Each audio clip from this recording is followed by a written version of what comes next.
ધોરણ 6 વિષય વિજ્ઞાન અને ટેકનોલોજી તેમાં આજે આપણે ભણીશું પદાર્થોનું અલગીકરણ પાઠ અને એમાં આજે આપણે આ પ્રવૃત્તિ દેખવાના છે. તો ધ્યાન નહીં. બાષ્પીભવનની રીતથી મીઠાના દ્રાવણમાંથી શું મેળવવું? મીઠું મેળવવું. મીઠાના દ્રાવણમાંથી. હવે જો તમને એક વાત, દ્રાવણ તો શાનાથી બને?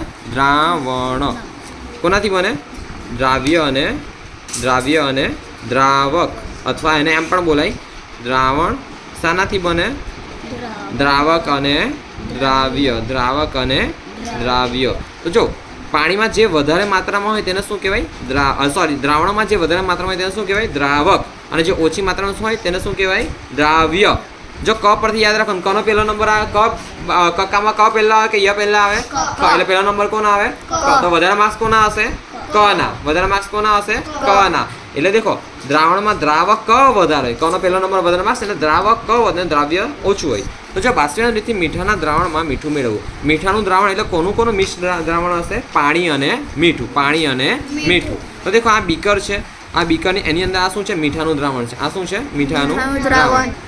હવે દેખો છોકરાઓ, બીકરમાં આ જો આપણે પહેલાં છે ને પ્રવૃત્તિમાં શું કરવાનું? તમારે સાધન સામગ્રી પહેલાં લખવાની, કે તમે જો મેગી બનાવી હોય તો મેગી બનાવવા માટે જોઈએ ને પહેલાં તો શું છે? મેગીનું પડીકું જોઈએ, એનો મસાલો જોઈએ, શાકભાજી જોઈએ, તપેલી જોઈએ, બરાબર, ગેસ જોઈએ, સ્ટવ જોઈએ, વગેરે. હા, પાણી જોઈએ, બરાબર, મીઠું જોઈએ, આ બધું જોઈએ મેગી બનાવવા. તો તમે લખી દો કે સાધન સામગ્રી મેગી, તપેલી, પાણી, મીઠું, મરચું, પછી પેલો એનો મસાલો, પછી શાકભાજી, એની સાધન સામગ્રી થઈ ગઈ. તો તેવી રીતે આપણે પ્રયોગમાં પણ સાધન સામગ્રી છે તેને કહેવાય દેખો, અને બીકર કહેવાય. અને શું કહેવાય? બીકર. હવે પાણી અંદર છે, મીઠું છે, પછી આ ત્રિપાઈ છે. આ શું છે? ત્રિપાઈ. અહીં પાછળ પણ એનો એક પાયો છે. આ બે પાયા અહીં છે. તારની જારી, આ દેખાય ને, આ તારની જારી છે. અને આને કહેવાય બન્સન બર્નર. અને કયું બર્નર કહેવાય? Bunsen burner. તો જો આ બીકર છે, આ મીઠાનું દ્રાવણ છે, આ તારની જાળી છે, આ ત્રિપાઈ છે, આ બન્સન બર્નર થઈ ગયું. તો આકૃતિ પણ એવી રીતે નામ નિર્દેશન સહિત દોરવાની. હવે આપણે ભણીએ પદ્ધતિ. તો બીકરમાં થોડું પાણીને આકૃતિમાં દર્શાવ્યા મુજબ બન્સન બર્નર પર મૂકી પાણી આવીને ઉકાળવાનું. જ્યારે બધું પાણી વરાળ થઈ ઉડી જાય ત્યારે બીકરમાં કોઈ અવશેષ રહેતો નથી. તે જુઓ તો ખરેખર કોઈ અવશેષ રહેતો નહીં, તે આપણે જોવાનું છે. ચાલો, હવે આ બીકરમાં થોડું પાણી લઈ તેમાં મીઠું ઓગાળો. બીકરમાં ફરીથી આપણે શું કરવાનું? થોડું પાણી લઈ શું ઓગાળવાનું? મીઠું ઓગાળવાનું. એટલું એમ ઓગાળી નાખો કે તમે મીઠાનો એક કણ દેખાય ના. તો બરાબર ઓગાળી નાખવાનું. બરાબર ઓગાળી નાખવાનું.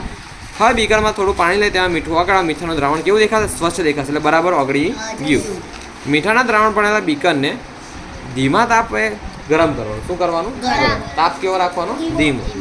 જ્યારે બીકરમાંથી બધું પાણી બાષ્પીભવન દ્વારા, આમાંથી બધું પાણી બાષ્પીભવન, જો આ કેવું પાણી છે? મીઠાનું દ્રાવણ છે.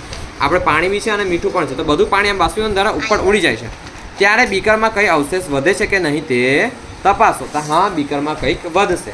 બરાબર તમે ગરમ કરશો ને તો છેલ્લે મીઠાવાળા પાણીમાંથી શું વધશે? ખાલી મીઠું વધશે. અવલોકન. હવે અવલોકન શું છે? બીકરમાં સફેદ રંગનો અવશેષ છે અને આ અવશેષ શું કહેવાય છે? મીઠું કહેવાય છે. બીકરમાં કેવા રંગનો અવશેષ છે? સફેદ રંગનો અવશેષ છે. અને આ મીઠું આ અવશેષ શું કહેવાય?